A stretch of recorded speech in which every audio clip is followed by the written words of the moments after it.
قاعده 34 که هست میگه توحید و شرک در خوف بدانیم. خوف اصلا بفهمیم که چند قسم است. خوف 4 قسم است. 4 قسم خوف است. اول خوف از الله است. این خوف الله که است که انسان مسلمان از عدالت الهی میترسه. در آیات قرآن میگه فاتقوا الله یا اولی الالباب، پس بترسین از الله. و الله میگه و خافونی، از ما خوف بکنین. و خافونی، از ما خوف بکنین. یعنی خوف است که انسان مسلمان از الله میترسه که اگر ما کار زشت بکنم الله مرا محاسبه میکنه، میتونه مرا هلاک بکنه، میتونه مرا از بین ببره. این خوف خوف الله است. قسم دوم خوف طبیعی است. خوف طبیعی کدام یکی است؟ که انسان طبیعتا از چیزهای مضر میترسه. مثلا اگر میل یک دانه شیر بیاید درنده، کل ما و شما از این میترسه. می خوف چی هست؟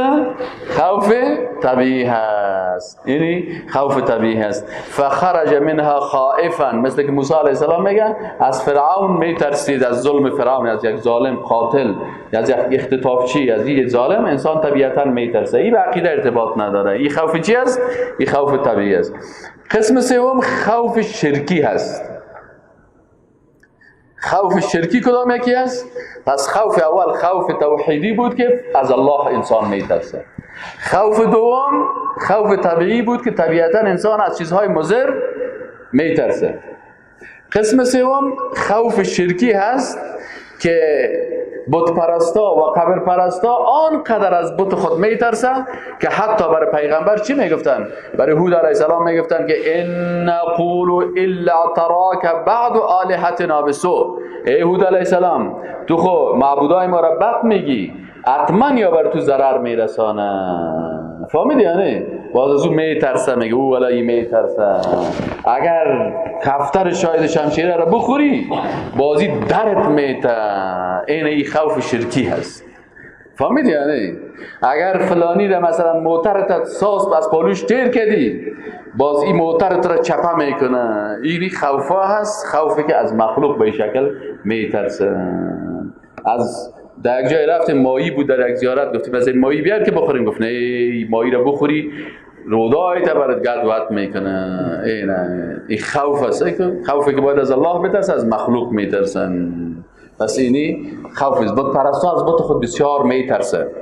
اگه برش بگویی تو برو این بت یک سیلی بزن، او میگه اگر سیلی بزنم بت دستم خشک میشه. باز میگه دستم خشک شده. فهمیدی یا نه؟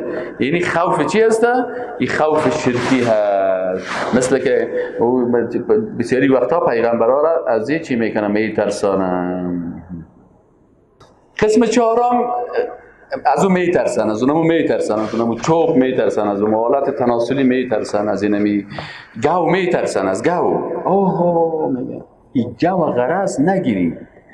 گاو از روی سرک تیر میشه، میگه اگر سونش بعد سیل کنی چشمایت کور میشه.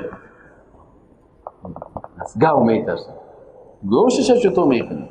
ما گفتیم تو بان ما را یک دفعه و گواش هم هوشیار بود. خب دم سرک ها میگشتن، باز که ما در گان اتاق داشت میگفتیم که بیا بیا بیا، باز گاو ما مسلمان هستیم در اتاق طالبه هم اختطاف میکنیم. ما گفتیم کاش یگان داشتیم اتاق وک چپش کنیم تا صبح.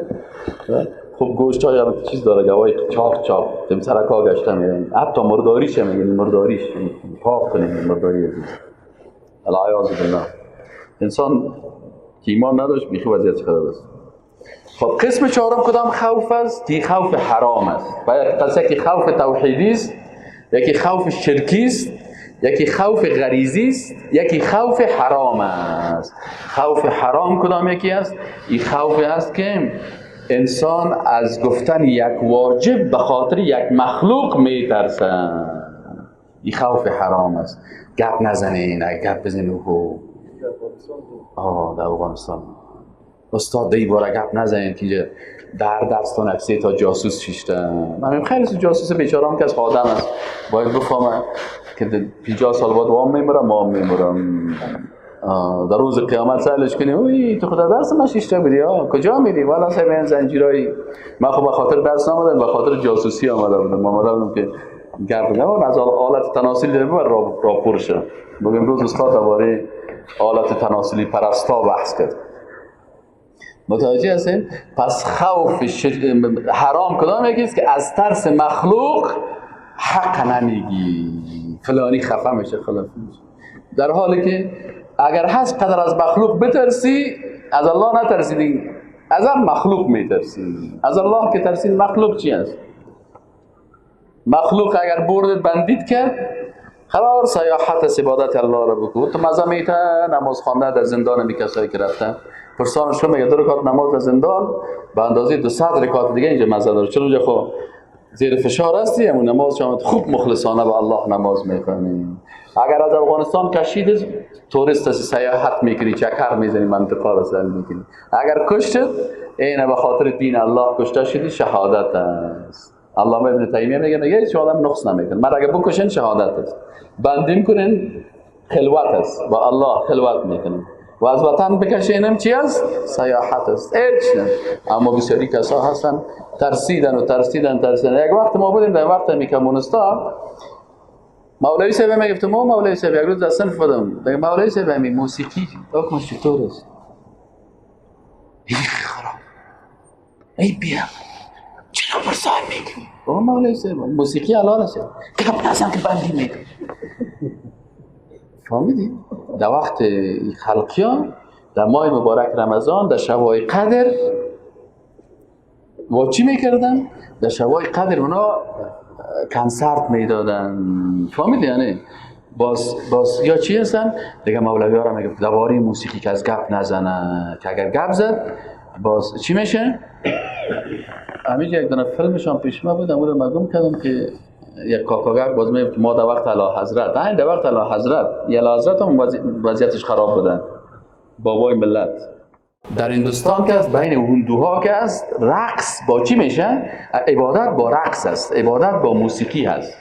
مثلا در کلیسا اگر شما برین و بدون پیانو عبادت کردن نمیتونن، باید کت پیانو عبادت کنن. ایناله از این خاطر حتی مشرکین قریش عبادتشان چی بود؟ و ما کان صلاتهم عند البیت الا مکاء و تصدیه. مشرکین عبادتشان چی بود؟ مکا بود. مکا چی را میفتن؟ تصدیه چی را میفتن؟ مکا مفسرین میگه که یک انگشت بالای انگشت دیگه من گذاشتن در دان خود دیگه همون تو کفتر بالا رو فلاق کرده میرفتن. این چی میکنیم؟ عبادت میکنن. تصدیه چی بود؟ صدای دو دست. تصدیه صدای دو دست چک چک با اشپلاق چک چک یا عبادت میگه. این در آیت قرآن است. و ما کان صلاتهم عند البیت الا مکاء و تصدیه.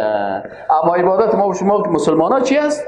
عبادت مسلمان ها قد افلح المؤمنون الذين هم فی صلاتهم خاشعون.